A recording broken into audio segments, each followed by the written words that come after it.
Bit of air given and the width offered and promptly sent it away to the boundary.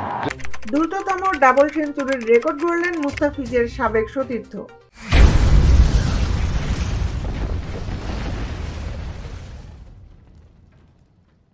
সর্বশেষ Indian premier লিগের Chennai super কিংসের হয়ে খেলেছিলেন মুস্তাফিজুর রহমান। সেই আসরে একই দলের হয়ে খেলেছিলেন শামির রিজভী। এই মিডল অর্ডার ব্যাটার ভারতের অনূর্ধ্ব 23 রাজ্যের ট্রফির ম্যাচে রেকর্ড গড়ের ডাবল সেঞ্চুরি হাঁকিয়েছেন। ত্রিপুরার বিপক্ষে 97 বলে অপরাজিত 201 রান করেছেন উত্তরপ্রদেশের অধিনায়ক। এই ইনিংস খেলার পথে 20টি ছক্কা ও 13টি চার মেরেছেন রিজভী।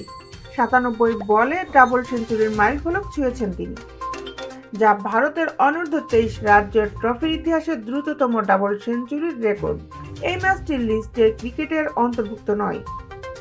এই টুর্নামেন্টের লিস্ট এ ক্রিকেটের স্বীকৃতি পেলে এটি হতো লিস্ট এ ক্রিকেটের দ্রুততম ডাবল সেঞ্চুরি। এ ক্রিকেটের দ্রুততম ডাবল সেঞ্চুরির বিশ্ব রেকর্ড নিউজিল্যান্ডের চ্যাড বয়েসের।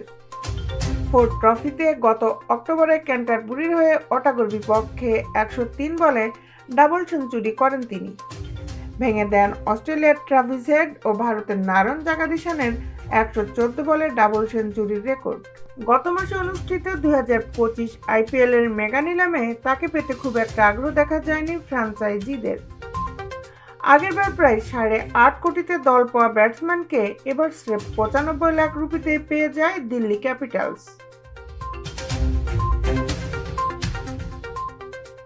বিশ্বের খেলার আপডেট নিউজ পেতে আমাদের সাথেই থাকুন। Justice sports, Dhaka.